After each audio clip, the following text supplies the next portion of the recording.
절박함으로 쓴 도전장이었다. 모든 국민들의 마음을 모아 19대 대통령 선거에 출마합니다. 완전히 새로운 대한민국을 바라는 온 국민의 뜻을 모아 이제 정권 교체의 첫 발을 내딛습니다.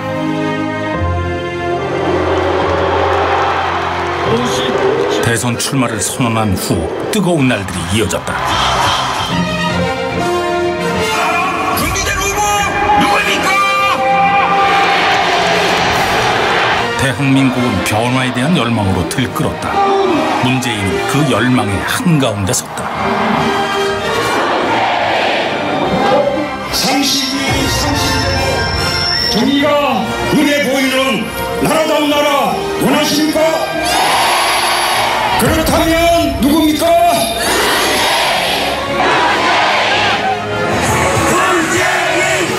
마침내 국민은 19대 대통령으로 문재인을 선택했다. 저는 국민 모두의 대통령이 되겠습니다.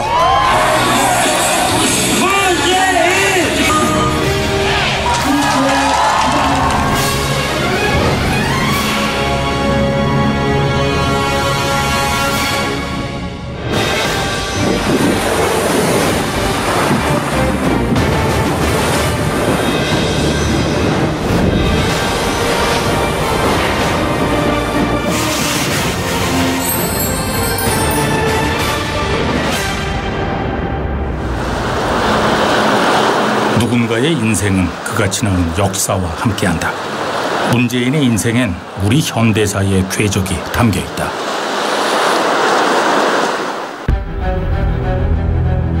(1950년 12월) 흥남부두에서 사상 최대의 탈출 작전이 벌어졌다. 피난민 14,000명을 태운 배들이 남으로 향했다.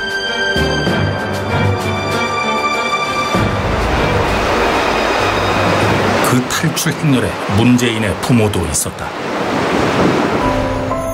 3일 만에 도착한 곳은 거제도. 도민들은 피난민들을 따뜻하게 품었다. 1953년 1월 문재인이 태어났다. 그를 직접 받아준 추경순 할머니가 생존해 있다. 여기 잔방이고 여기 큰 방이고 저는 부엌이고 부엌인데 이제 방은 맨날 이 방에서 났다. 저 같은 방 저기. 22살 때. 그 지금 아들은 21살이나 못서 낳았네. 21살 낳았거든. 저거 살고 큰방은 우리 동생이 살고 문재인 올 적에 그래 나가 땡기 당겨나 나가 이제 출발해야지. 어머니는 몸을 풀 여유도 없이 생계에 뛰어들어야 했다. 예, 문재인을 업고 저기는 알을 업고 댕김사. 상자 같은 거로. 상자 같은 네모집에 상자 같은 걸 넣다가 사단가리, 사가리, 실, 술야 그런 거 이제 가 댕김서 보는 기라 그랬단다. 어떡하든 타향에서 살아남아야 했다. 2, 3주 예상하고 떠나온 고향은 살아선 다시 돌아갈 수 없는 한많은 이름이 됐다. 생계가 막막해진 부모는 아이들을 업고 부산 영도로 향했다. 당시 영도는 피난민들의 집결지였다. 전부 다 모였다 이가 부산에. 요는 다락방도 서로 줄라 하는 게라. 그래, 이 전부 사람 이는 집에 8명 있어. 이 정해의 밑에 또 저저 다락 올라갔는데 벽에다가 요래 가이당 해놨거든. 그것도 위에, 요것도 둘째. 요 다락이 전부 사람 다 살아. 문재인은 어머니의 연탄 배달을 돕는 가난한 아이였다. 참 가난했거든요. 교복 같은 거 보면은 그때는 요새 같은 건 좋은 교복이 아니고 목자 바지, 뭐 목자 교복 하는 거, 그거 뭐 하루만 입으면 무릎 튀어나오고 이런 건데 그 친구 교복은 항상 하였어요. 까만 교복이 아니라 여러 번 빨아서 그런 기억이 항상 머릿속에 남아있고. 그의 첫 학교는 남항초등학교. 본래 작은 학교였던 이곳에 피난민 아이들이 몰려 한 학년 학생 수가 1000여 명에 이를 정도였다.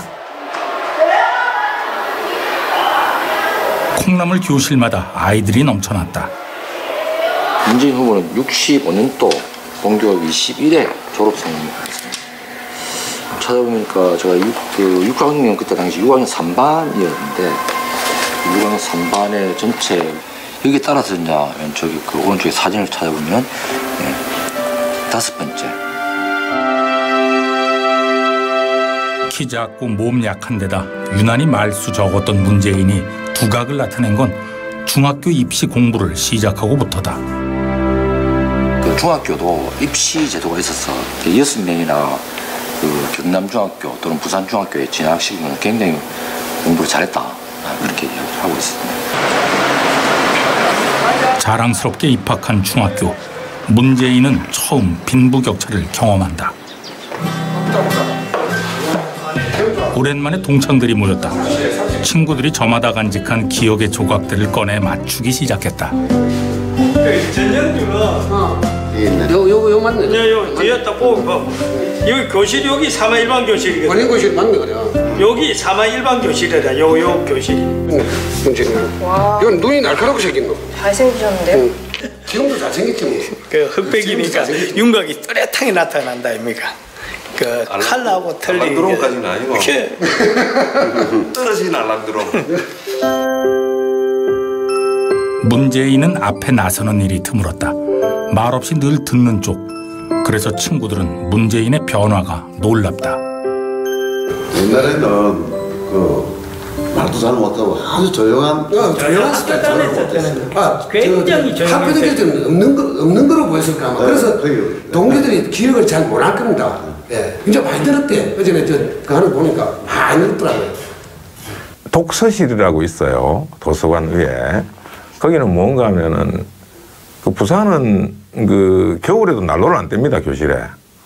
그런데 거기만 난로를 피워줘요. 밤에 집에 가서 공부할 그 환경이 안 되는 사람들, 학생들을 위해서 이제 학교에서 항상 운영을 하는데 항상 저희는 거기서 공부했거든요.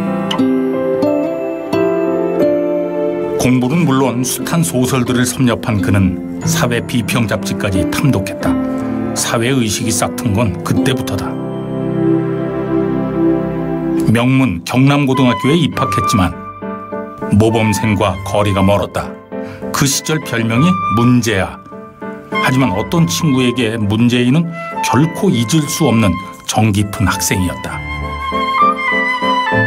소풍을 가는데 그때 이제 목적지가 부산 그 금정구에 있는 해동저수지인데요. 가는 길이 상당히 먼 것으로 예상이 돼서 이제 저는 못 간다고 이제 포기를 하랬죠. 그러니까 이제 제인이가 보고 내가 도와줄 테니까 가자 이게 됐어요. 걸음이 늘으니까 이제 차차 친구들한테 뒤처지게 되고 나중에는 친구들도 안 보이고 둘이만 이제 남게 되고 답답하니까 이제 내려 업었어요. 근데 그때 뭐 둘이 다 조그마니까 뭐 힘도 없고 하니까 조금 걷다가 이제 내려놓고 또 같이 걸어가다가 쉬다가 또 업었다가 이런 걸 반복했지요. 근데 시간이 상당히 많이 걸렸던 모양이에요. 가니까 이제 거의 소풍은 파장무지. 훗날 그 이야기를 합니다. 자기가 그때 좀 더 자기가 힘이 세고 키도 크고 했으면 내를 마음껏 업고 갈 수 있는데 같이 가자 소풍 가자고 해놨지 자기도 업어보니까 못하겠지 이래가지고 속으로 울었대요. 그래가 참 그 말 들으니까 저도 가슴이 아픈데.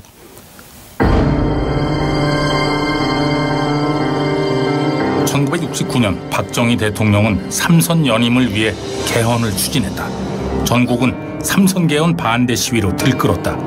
고등학생들도 교실을 뛰쳐나와 시위에 동참했다.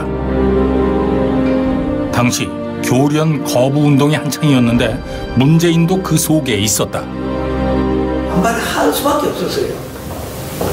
그때는 뭐 제인이뿐만 아니고 조금 다 그때는 뭐 그래도 부산의 최고 엘리트니까 그런 거부감이 생길 수밖에 없었어요.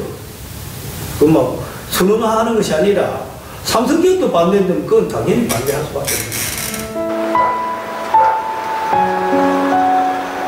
지독하게 가난했던 소녀는 가난 속에서 일찍 철이 들었다. 가난에서 도망치고 싶었지만 혼자가 아닌 함께 벗어나고 싶었다. 가난한 이들의 마음을 어루만지고 그들이 행복한 세상을 꿈꾸었다. 저 문재인 피난민의 아들로 태어났습니다. 양말 행상, 달걀, 보따리 장사하시는 부모님 설화에서 자랐습니다. 서민을 아는 사람, 국민의 눈물을 아는 사람, 국민의 눈물을 닦아주시는 사람 누구입니까?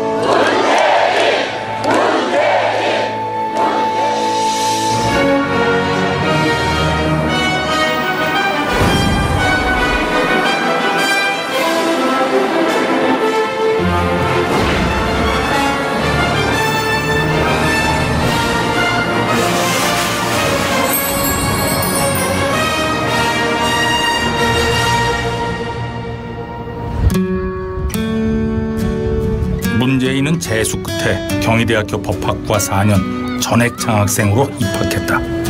대학은 낭만의 전당이 아니었다. 점점 암울해가는 시대, 신입생 문재인의 고민도 깊었다. 제가 문재인이라는 사람을 생각할 때마다 제일 떠오르는 장면이 그 장면이거든요. 근데 그 당시에 그 경희대학교 교복을 입은 단정한 친구가 하나 오더라고요. 그래서 나중에 바로 이제 코앞에 왔을 때 그 인상은 눈이 매우 강렬한 친구였어요. 사회가 갖고 있는 문제점 또는 그것을 풀고 싶지만 풀 수 없는 상태의 답답함, 그러나 앞으로는 반드시 좀 풀겠다는 그런 욕망, 열망. 1972년 10월 박정희 대통령은 유신헌법을 발표했다. 유신을 반대하는 대학마다 탱크가 들어서는 살풍경이 벌어졌고 계엄령이 선포됐다. 엄혹한 시대였다. 독재를 하다 그래도 선거에 의해서 또 뽑힐 자신이 없으니까 1972년에 이른바 그 유신 제재가 출범이 되고 유신헌법이 이제 나옵니다. 거기에 이제 반대하는 그 각계 학생을 비롯한 각계 그 유신 반대 운동이 73년 내내 이제 벌어지고 74년 정초에 이른바 대통령 긴급조치라는 게 나와가지고 유신헌법을 반대하거나 비판하거나 뭐 그 개정하자고 주장만 해도 징역 15년에 처하는, 그러니까 이게 법률도 아니죠. 민주주의에 대한 억압이 노골화되자 개헌을 청원하는 100만 서명운동이 일어났다. 유신 반대 투쟁도 본격화됐다. 위기를 느낀 박정희 대통령은 긴급조치 1.4호를 발동, 반대 세력을 강력하게 탄압했다. 1974년 민청학년과 인혁당 사건 등 대규모 공안 사건들이 조작됐다. 그해 문재인은 구국선언문을 작성했다. 74년 구국선언문이에요. 그러니까 이 당시에 이제 우리가 그 시위할 때 이렇게 보면은 아주 그 3대가 집안이 망한다는 각오를 해야 돼요. 정말 모든 기득권을 포기하고 자기 출세를 포기하고 이제 운동권에 가서 이제 감옥을 간다는 각오를 했었는데, 그 아까 사시의 그런 그 출세, 법대생의 최고 로망이었던 사시를 포기하면서 이 운동의 선두에 선 거죠.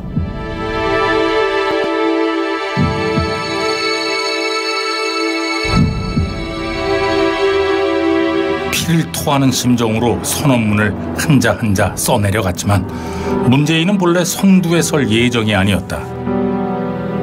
여기에서 이제 쫙 모이고 그러면 그 당시에 이제 주축이 물리대, 정경대 저쪽에서 이제 오고 법대 이렇게 오니까 여기에서 이제 이렇게 모여요.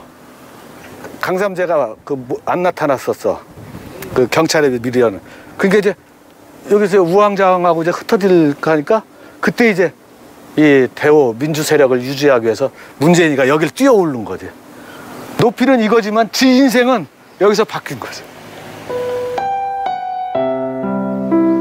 체포된 총학생회장을 대신해 섰던 자리, 결단과 용기가 없었다면 불가능한 선택이었다. 인혁당 사건 관계자들이 사형을 당하자 문재인은 사법살인에 항의하는 항내 시위를 주도하다 구속됐다. 1975년 방공법 피라 사건으로 서울구치소 감방에 들어있을 때에 제 옆에 방에 대모 학생이 잡혀왔는데 그게 바로 경희대학생 문재인 군이었어요. 내가 참 구치소 선배로서 이 선반 위에 이렇게 좀 비축해 놓고 있던 메리아스 상하 한 부를 보내준 적이 있습니다. 그 다음에 이제 제가 이제 감옥 가서 1년 4개월 징역 살고 나온 뒤에 그 제인이 집에 부산에 갔을 때 이렇게 밖에서 술 먹고 집에 가서 이제 또 가는데 그러더라고. 고문 안 당했냐고.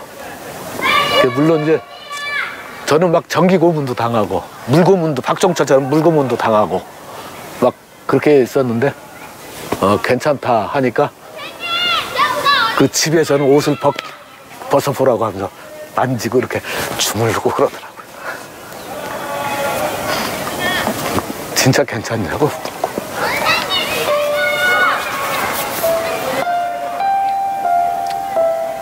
그 평생을 우리가 이 72년에 대학 들어온 뒤부터 지금까지 45년 이상을 늘 같은 길을 걸었던 거예요.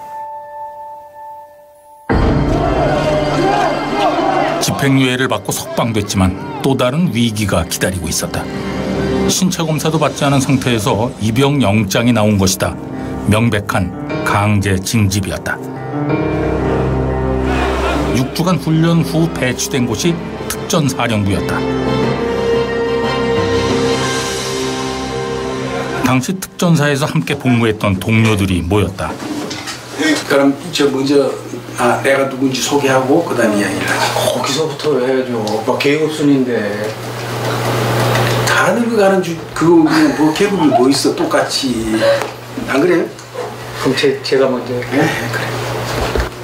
군생활 34개월을 갖다 같이 근무했던 본부대 정우과의 최경원이라고 합니다. 차렷 자세를 하다 보면은 이 다리가 무릎이 붙어야 되잖아요. 근데 우리 대통령님께서는 약간 오다리. 세상 아무리 저거를 해도 붙을 수 없는 다리였죠. 그 다리를 붙이려고 굉장히 노력을 했는데 안 붙여지니까 밤에 잘 때 그 도복근 있잖아요. 도복근으로 다리를 묶고 자고 그랬어요. 밤에 옆에서 자면 이제 조금씩 끙끙끙끙 다리를 묶었으니까 고통스러웠겠죠. 그냥 끙끙끙끙 앓는 소리도 났고. 근데 그 다음날 아침에 일어나면 언제 그랬냐듯이 그냥 탁탁 돌고.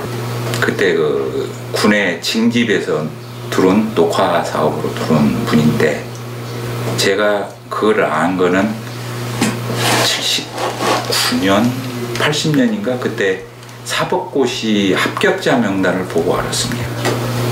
그 정도로 과묵했었고 사람들한테는 참 그 따뜻한 사람이었었고. 동료들이 기억하는 문재인은 아주 특별한 병사였다. 처음이라고 믿어지지 않을 만큼 거뜬하게 훈련을 받았다. 공중 낙하, 수중 침투, 고급 인명 구조에서 발군의 실력을 보였고 폭파 과정 최우수상, 화생방 최우수상을 수상했다. 학생운동 출신 요주의 인물이 특 A급 사병으로 변신한 것이다. 입행사들한테 우등상을 안 줍니다. 그 이제 직업군인 사람들한테 주로 주는데 그때는 이 문 대통령께서 워낙 남들은 폭약 계산을 된다고 연필로 더하기 빼기 나누기 곱하기 하고 있을 때 본인은 이렇게 보고는 답을 탁탁 이야기를 하니 따라갈 수 없는 것이죠. 그리고 실제로 가서 폭약을 계산해서 터뜨리는데도 그 사람만큼 뛰어난 사람이 없으니까 그 간부들이 그걸 이제 사정을 하면서 도저히 안 줄 수가 없었죠. 그래서 이등병한테 준 겁니다. 우등상을. 두려움 속에서 훈련을 받았다면 동료들이 꼽는 최고의 특전사란 명예도 없었을 것이다. 군대가 그에게 준 선물은 용기와 자신감이다. 오랜 시간이 흘러 어쩔 수 없이 변한 것들이 있다. 하지만 변할 수 없는 것들도 있다. 아무래도 나이가 드니까 움직임이 젊은 애들만큼 부드럽지 안 되지. 똑같으면 정상이 아니지. 이거. 저봐 자세 딱 나오죠. 사격을 잘하는 사람들은 하늘 이렇게 눈을 끔찍해서 먼 산. 그래서 사격하러 들어가서는 가급적이면 가까운 데 보거나 담배를 피우지 않고 먼 산, 먼 하늘을 이렇게 쳐다보다가 사격하는 게 잘 보이거든요. 근데 그거 버릇이 되니까 이렇게 쳐다보고 이렇게 한 거예요. 나라를 사랑하는 마음이라면 그는 누구보다 자신 있게 말할 수 있다. 양심에 따른 실천과 군에서의 경험이 그 마음을 굳게 만들었다. 군대 피하는 사람들이 종목입니다. 공산비리 사범들이 종목입니다. 국민을 편갈라서 분열시키는 가짜 보수 세력이 종목입니다. 특전사 출신인 저보고 종목이라는 사람들이 진짜 종목입니다. 전역했지만 현실은 암담하기만 했다. 복학의 길은 막혔고 취직도 쉽지 않았다.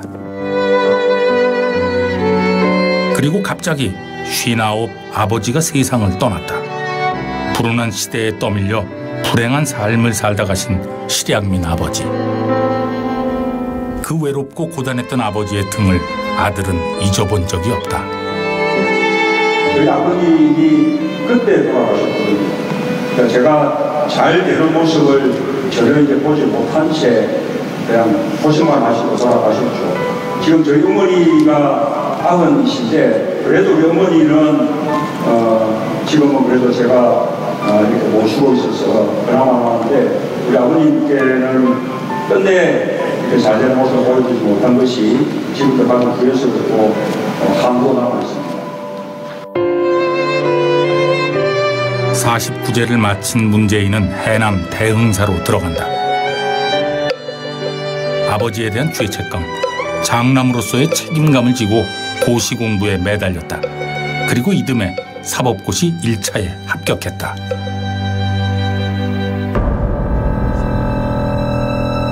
그해 10월 부마 항쟁이 일어났다. 며칠 후 박정희 대통령이 시해됐다. 시대는 경랑에 빠졌다.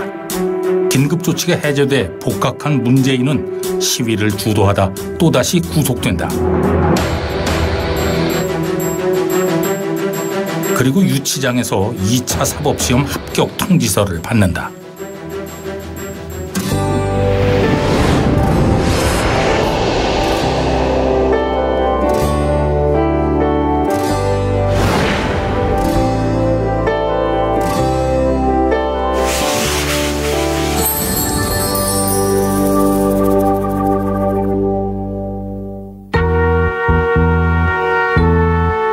만남 후 7년 동안 한결같은 사랑으로 문재인 옆을 지킨 사람이 있었다. 2년 후배 김정숙이었다. 그 시절은 이게 처음 만나서 뭐 이제 손잡고 또 다음에 이제 팔짱 끼고 또는 또 어깨에 손을 얹고 뭐 이렇게 진도 한번 나가는데 네. 참으로 시간도 많이 걸리고 어려울 그런 시대 아닙니까? 네. 저는 처음 재학 중에 유신 반대 시위를 주도하다가 이제 페프버그를 얼굴 정면에 맞고 제가 기절을 했었는데 네. 그때 정신을 차려보니 누군가가 손수건에 물을 적셔서 제 얼굴을 닦아주고 있는 거예요. 네. 그 사람이 제 이제 아내. 지금 군대에 있을 때 연애 편지 많이 받았고요. 네. 시도 쓰시고요. 그리고 요새 본인이 이야기하는 이야기들 본인이 써요. 근데 제가 제 남편을 좋아하게 된 것은 아주 무슨 커다란 아주 복잡한 문제가 있을 때 간략하게 정리해주는 그 논리적인 것. 사법연수원을 차석으로 수료한 문재인은 판사를 지망했지만 시위 전력으로 임용해서 탈락했다. 누구보다도 아내에게 미안했다. 참으로 이제 미안하고 고마운 존재죠. 제가 처음 만나는 그 순간부터 오랜 연애 기간 동안 또 결혼 후 뭐 지금까지 늘 기다리고 또 견뎌주고 또 도와주고 뭐 그렇게 이제 평생을 함께 살아왔으니까요. 저로서는 뭐 정말 미안하고 고맙고 그렇죠. 변호사의 길을 걷기로 결심한 문재인은 대형 로펌의 제안을 거절하고 부산으로 귀향했다. 그리고 운명적으로 한 사람을 만난다.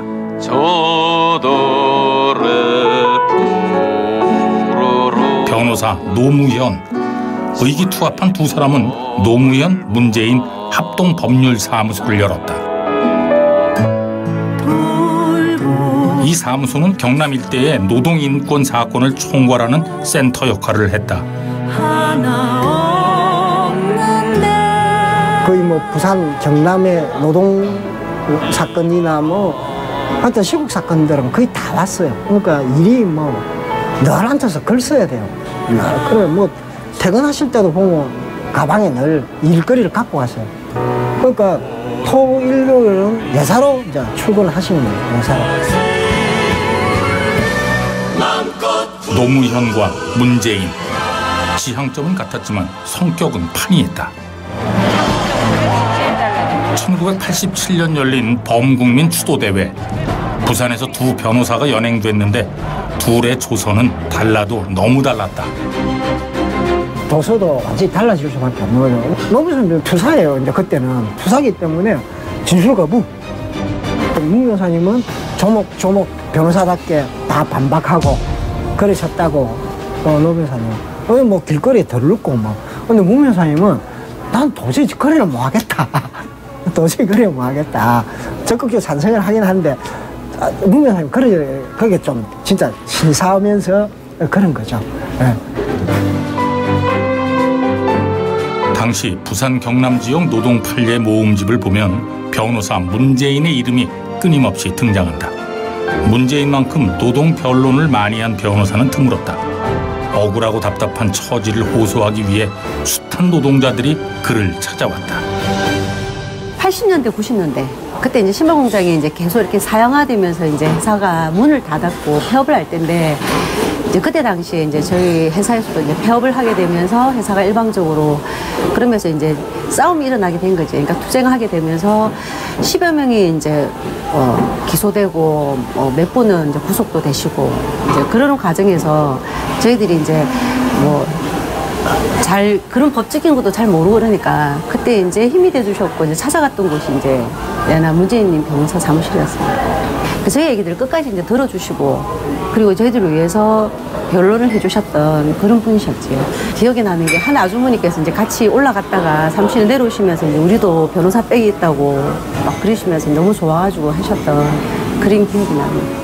그 노동자들을 그렇게 아무런 조건 없이 이렇게 도와주시고 하는 것도 정말 감동이었지만 내가 더 사실은 놀란 건 아니 저렇게 해놓고도 자기는 그냥 개별 노동자들만 걱정하고 챙기더라고요.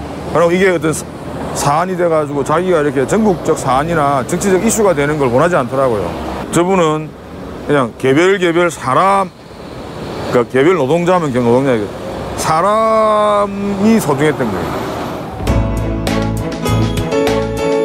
인권 변호사로 유명했지만 승소율도 상당히 높았다.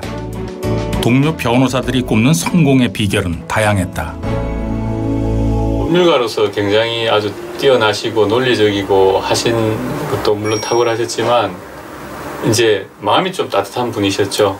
굉장히 치밀하죠. 네. 치밀하고 꼼꼼하고 끈기가 있으시고 그래서 사건을 아주 끈질기게 파고 들어가는 그런 분이시고요. 억울한 사건, 그다음에 딴 사무실에서 도저히 안 된다, 할 수 없다는 사건들에 대해서는 기꺼이 장시간의 상담을 통해서 사건을 막고 난 뒤에도 이기기 위해서 최선의 노력을 다하고 실제로 상당 부분 또 성공을 거두기도 했고.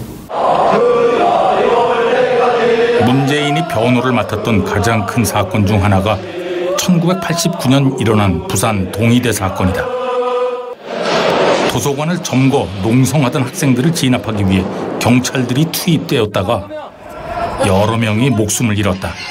구속 피고인만 77명.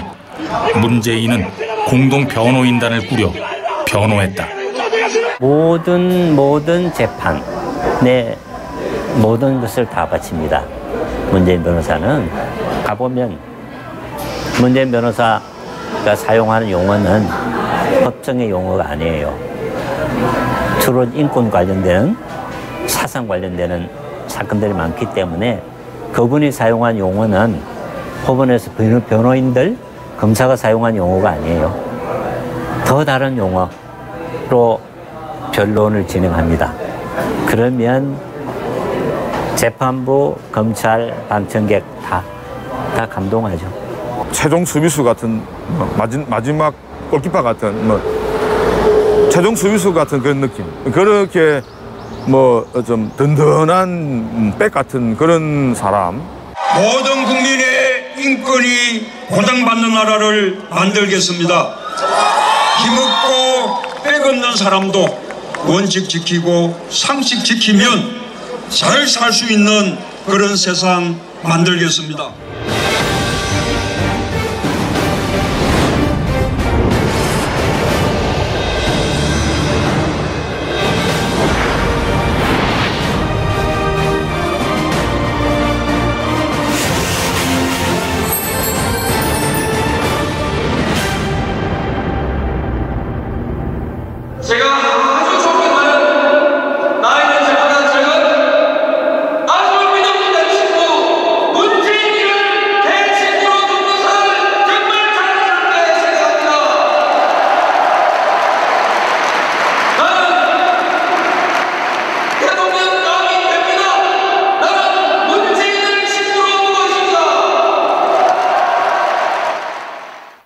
존경하는 국민 여러분, 오늘 저는 대한민국의 제16대 대통령에 취임하기 위해 이 자리에 섰습니다.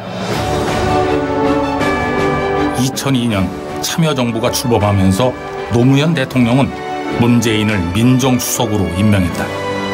국정 운영에 참여하는 일은 처음이었기에 그는 치밀하게 임했다. 이분이 정책에 대해서 굉장히 이해가 깊으세요. 그리고 별걸 다 기억하세요. 그래서 우리가 굳이 옛날 서류를 찾아볼 필요 없이 무슨 정책이 나오면 이거는 이러해서 이렇게 변해서 이렇게 결론을 냈잖아요. 그래요. 그래서 이제 안심이 되는 거죠. 그러니까 이분이 말씀하시면 기억이 정확할 거야. 노무현 대통령과 문재인 비서실장 밑에서 일하는 사람이 제일 힘들다.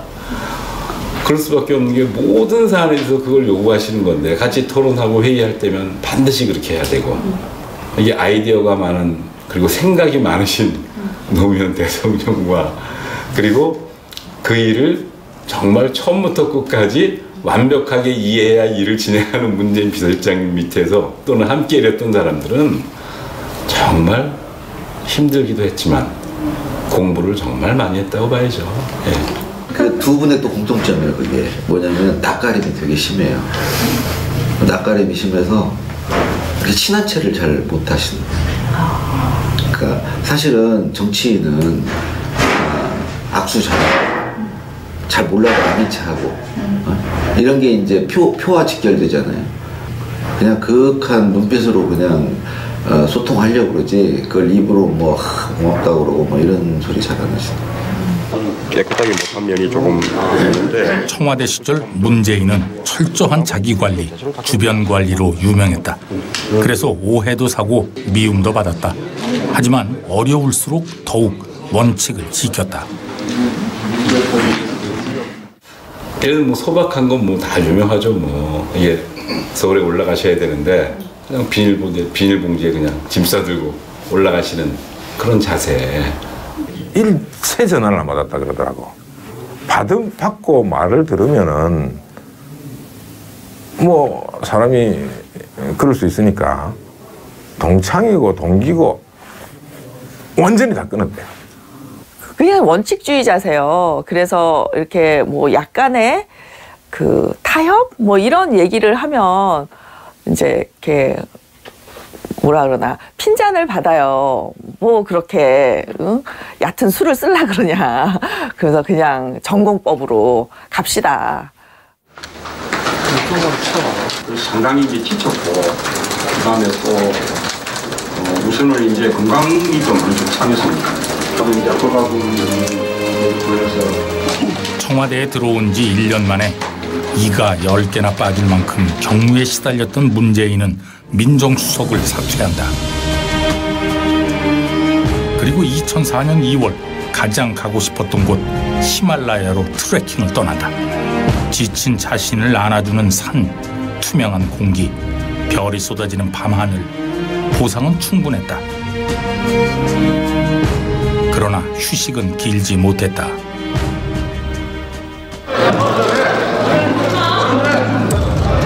2004년 3월 12일 국회에서 노무현 대통령에 대한 탄핵 소추안이 가결됐다. 몇몇 의원들의 눈물과 분노로는 가결을 막지 못했다.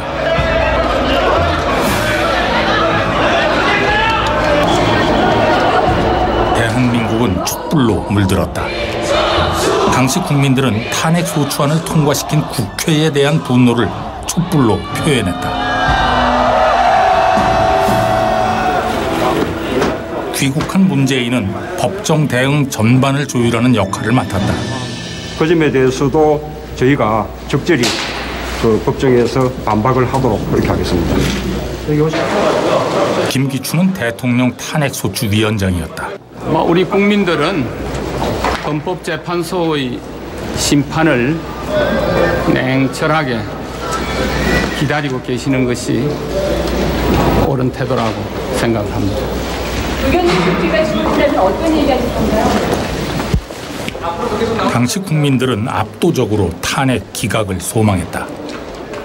대통령의 법 위반 행위가 헌법 소우 관점에서 중대한 의미를 가진다고 볼 수 없고 또한 대통령에게 부여한 국민의 신임을 임기 중 다시 박탈해야 할 정도로 국민의 신임을 저버린 경우에 해당한다고 볼 수 없으므로 대통령에 대한 파면 결정을 정당화하는 사유가 존재하지 않는다.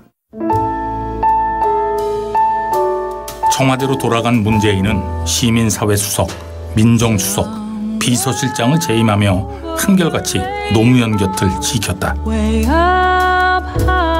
요동치던 날들, 둘은 서로가 있어 숱한 고비를 넘었다.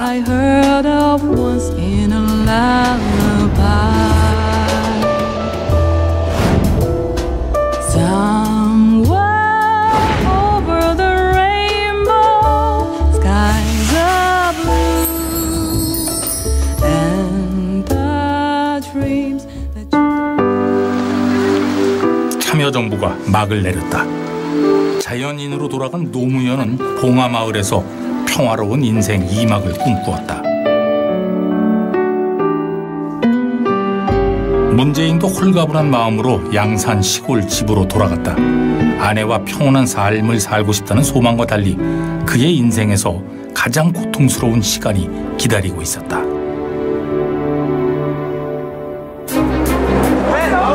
노무현 전 대통령과 주변 인물들에 대한 광범위한 조사가 시작된 것이다. 결국 노무현 전 대통령은 검찰에 출두했다. 치욕스러운 검찰 수사를 지켜보며 문재인은 가슴이 타들어갔다. 하지만 결코 그 고통을 겉으로 표현하지 않았다. 대한민국에서 가장 비통하고 억울하고 그것도 검찰 수사도 다 동행하셔서 검찰 수사가 어땠는지를 다 아시는데 그게 어떻게 원통하고 분하지 않겠습니까? 저는 정말 화가 하늘 끝까지 치밀었을 수도 있다 그렇게 생각합니다. 근데 그거를 그렇게 표현할 수 있는 사람은 없어요. 다 눈물이 나고 화가 나서 어쩔 수 모르고 그게 얼굴 표정에 다 나타나는데 어떻게 저렇게 의연하고 담대하실 수 있나. 저는 그게 문재인이야. 그리고 아무도 예상 못했던 비극. 스스로 삶을 마감한 노무현 전 대통령. 대한민국은 충격에 빠졌고 국민들은 비통해했다. 장례식을 책임져야 했던 사람은 문재인이었다. 오열의 바닷속에서도 문재인은 결코 울지 않았다. 상주 문재인이 보여준 절제력과 의연함에 국민들은 감동했고 위로를 받았다.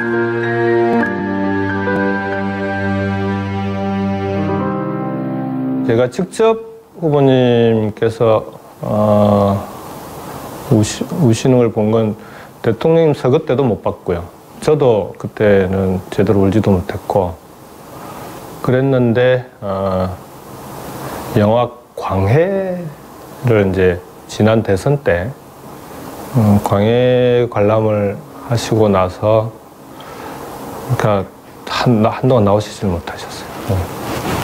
떠나가는 그 가짜 광해를 보고 절을 하는 장면이 있습니다. 마지막 절을 하는 장면. 거기서 터지셨더라고요. 근데 그걸 보는데 이제 우리는 대통령을 그렇게 보내드리지 못했는데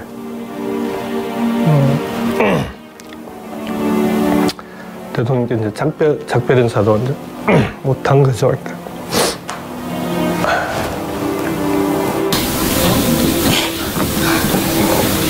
오랜 시간이 흐른 후에야 터진 눈물. 그리움과 회한, 미안함이 뒤섞인 오열은 멈출 줄 몰랐다.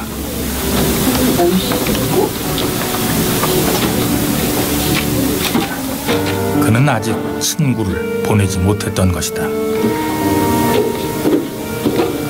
뭐 상주지 뭐. 문변이 치르고 8월에 만났어요. 첫 마디가 지금 참여정부 5년 동안 뭘 했는지 생각해보니 그냥 새하얗대요. 노무현 대통령 돌아가시고 나서 그 몇 달 동안 저는 아무리 생각을 해봐도 그 좋은 머리에 새하얗대요. 아무 생각도 안 난대.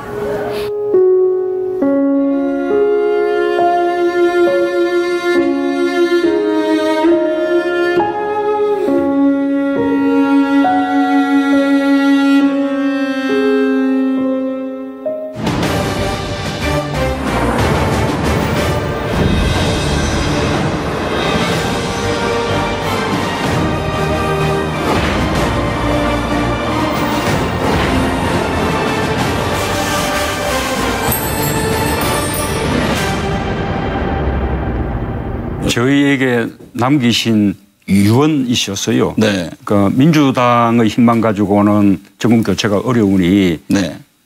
범야권이 대통합해야 이끌 수 있다. 김대중 대통령마저 세상을 떠났을 때 문재인은 더 이상 자신의 운명을 피할 수 없음을 깨달았다.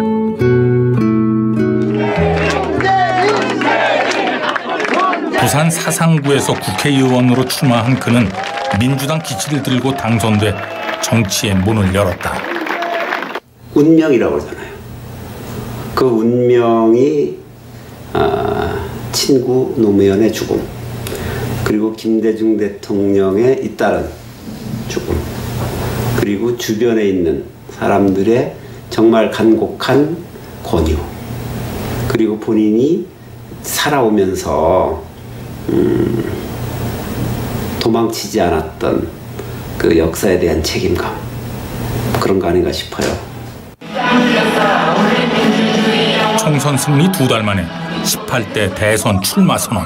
문재인 후보가 당선되었음을 선포합니다. 경선에서 13회 전승이란 돌풍으로 민주통합당 대선 후보로 선출됐다. 사람이 먼저 이 세상을 만들겠습니다. 모든 사람이 똑같이 존엄한 세상입니다. 돈과 지위의 차별이 없을 것입니다. 하지만 본인의 의지보다는 국민의 의지가 더 컸던 도전이었다. 하셔야 된다. 총선 출마를 하셔야 된다. 그리고 대선으로 가자. 뭐 총선 출마를 하시면서부터는 마음의 정리는 이미 어느 정도 하신 것 같더라고요. 근데 총선 출마 과정까지가 말씀은 거의 안 하시는데 곁에서 보면 그 과정까지가 되게 본인 스스로 치열하게 고민하시는 게 보였습니다. 그때는 의무감이었던 것 같아요. 의무감과 책임감. 대선을 끝까지 치러내신 본인의 동력이. 그래서 이제 스스로 이제 호랑이 등에 탔다고 표현하셨거든요. 내리고 싶어도 내릴 수가 없다고. 순탄치 않은 고비들. 또 다른 정치 신인 안철수가 대선 출마를 선언했다. 단일화 과정에 진통이 있었지만 결국 야권의 단일화가 이루어졌다. 기회는 평등할 것입니다. 과정은 공정할 것입니다. 결과는 정의로울 것입니다. 승리를 예측하기 어려운 팽팽한 접전이었다. 개표 결과 박근혜가 대통령으로 선출됐다. 득표차 108만 표. 문재인의 아쉬운 패배였다. 그날 떨어지고 나서 저희는 울 수도 없었어요. 눈이 너무 많이 나와서 제가 아침에 첫 마디 했습니다. 여보, 우리 눈 치러 나가자. 네. 그래서 이 눈을 치우면서 우리를 지지해줬던 분들 그 아픈 마음 우리가 함께 조금이라도 이해하고 거두어 줄 수 있다면 눈 치우는 마음으로 그렇게 조금은 도와주고 싶다는 그 얘기를 하면서 그때 처음으로 눈을 치우면서 저도 많이 울었습니다. 뼈저린 후회가 밀려왔다. 준비가 부족했다는 깨달음. 당과 자신이 하나 되지 못했다는 반성. 무엇보다 가슴 아팠던 건 정권 교체를 열망하던 국민들이 받은 상처였다.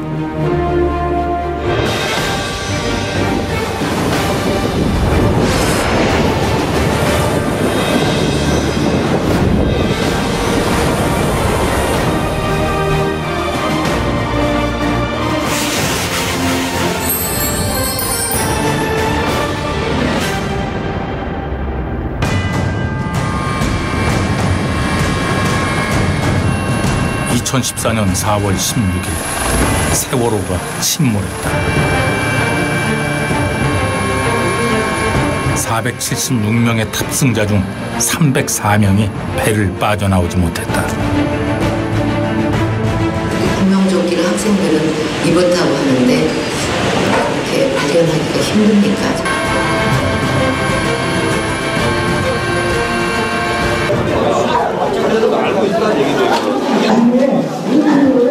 사망자의 대부분은 수학여행을 가던 단원고 학생들이었다. 생떼 같은 자식을 잃은 유가족은 절규했다.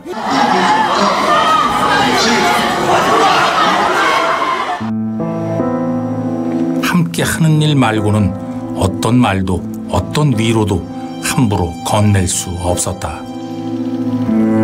내 자식 하나 지켜주지 못하는 나라에서 못 들어가냐고요, 내가. 교육부의 수학여행 금지령에 따라 일정을 취소했고 최근 공연기획사 측으로부터 위약금으로 85만 문재인은 통곡하는 엄마를 끌어안았다.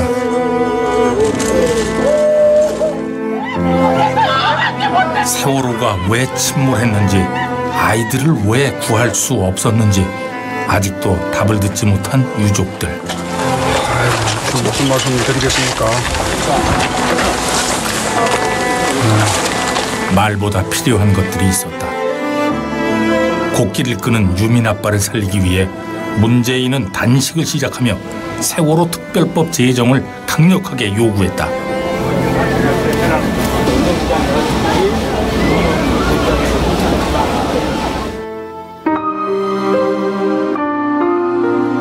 비극은 끊이지 않았다.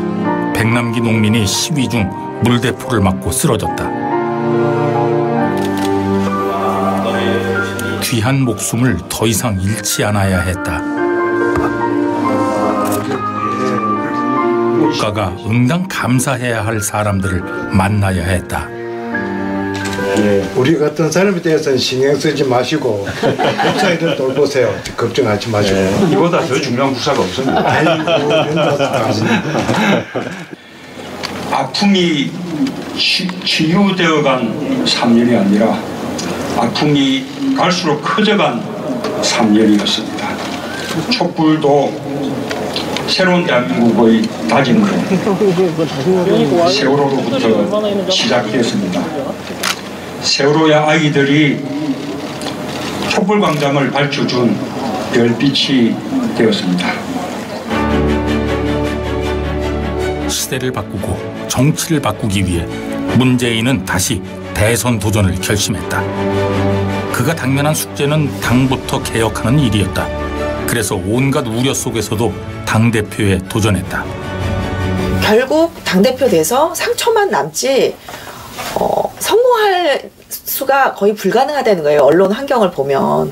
그래서 이제 많은 분들이 반대를 하셨는데 이분이 끝내 하신 이유는 시스템을 만들고 싶었던 것 같아요. 대선 전에. 그래서 이분이 만들었던 게 이제 시스템 공천인데, 그래서 안심번호로 해가지고 공천을 해서 사실은 그게 2016년 총선에서 민주당이 제1당이 되는 저는 가장 핵심적인 원동력이었다고 보는데, 후보의 선택의 로직이 딱 하나였어요.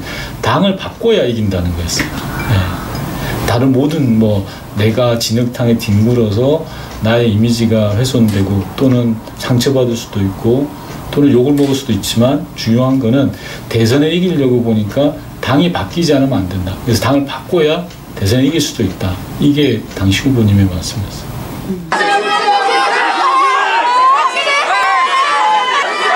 지난해 사상 초유의 국정농단 사태가 밝혀졌다. 최순실과 박근혜 대통령 사이에 비정상적인 연결고리들이 발견됐고 수많은 관련자들이 구속됐다.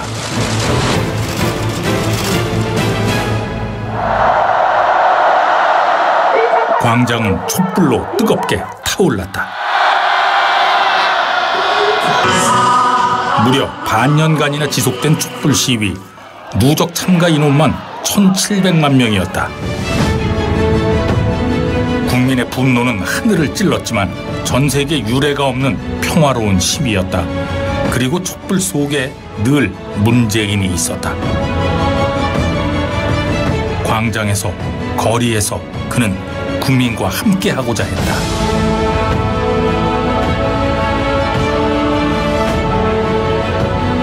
이게 나라냐 외쳤을 때 정치는 대답하지 못했습니다.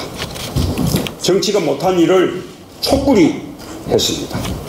그것은 구시대의 대청소와 새로운 대한민국의 건설입니다. 이제 정치가 길을 제시할 때입니다. 역사적인 헌법재판소 판결. 재판관 전원의 일치된 의견으로 주문을 선고합니다. 주문, 피청구인 대통령 박근혜를 파면한다. 탄핵은 대다수 국민의 요구였다. 국민 여러분께 송구스럽게 생각합니다. 성실하게 조사에 임하겠습니다. 사과와 함께 박근혜 전 대통령은 검찰로 향했다. 대의원 당원 동지 여러분, 문재인 후보가 우리 더불어민주당의 19대 대통령 후보로 선출되었습니다. 문재인 후보에게 뜨거운 축하와 치열한 경선을 통해 문재인은 민주당 대선 후보로 선출됐다. 저는 오늘 대한민국 새로운 국민의 역사를 시작합니다. 분열의 시대와 단호히 결별하고 정의로운 통합의 시대로 나아가겠습니다. 지난 대선 때와 확연히 달라진 모습이었다. 그 2012년부터 문 후보에 대해서 이야기하시는 분들 중에 권력 의지가 없다라고 이야기했는데요. 그럴 때마다 문 후보가 선한 권력 의지라는 표현을 쓰셨어요. 네, 선한 권력 의지. 권력 의지가 여러 가지가 있는데 당신이 생각할 때는 권력 의지 자체가 선해야 된다. 어떻게 쓰임이 있는 권력 의지가 중요하다라는 것 전 전적으로 동의합니다. 지금도 마찬가지라고 생각을 합니다. 어떤 상황에서도 원칙이 흔들리지 않는 분이라는 거고요. 그리고 그 원칙을 가지고 어려운 상황들을 또박또박 헤쳐나가시는, 그래서 그 정치를 기존 정치인들과는 다르게 계산하지 않고 본인이 꼭 이 세상을 바꿀 수 있는 무기로 정치를 만드신 것 같아요. 유세 현장은 뜨거웠다. 문재인은 새로운 대한민국을 열겠다고 선언했다. 세상을 바꿀 수 있다. 여러분, 압도적인 정권 교체, 확실한 비법이 있습니다.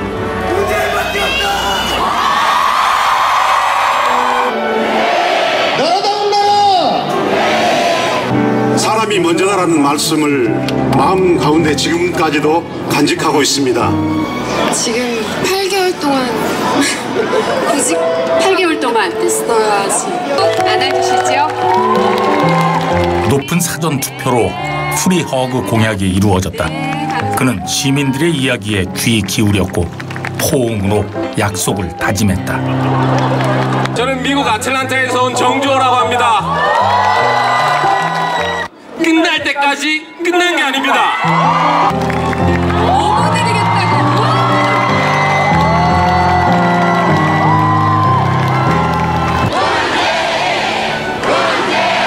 누가 준비했습니까? 시민들은 기꺼이 그의 이름을 외쳤다. 그리고 2017년 5월 9일 대한민국은 19대 대통령으로 문재인을 선택했다.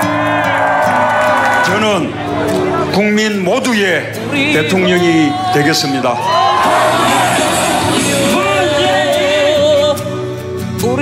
저항이 클 수 있기에 앞으로 그가 걸어갈 길은 걸어온 길보다 험난할 것이다.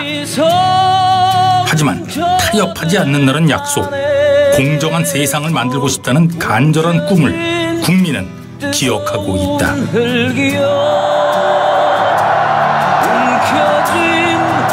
그 뜨거운 여정이 지금 막 시작됐다.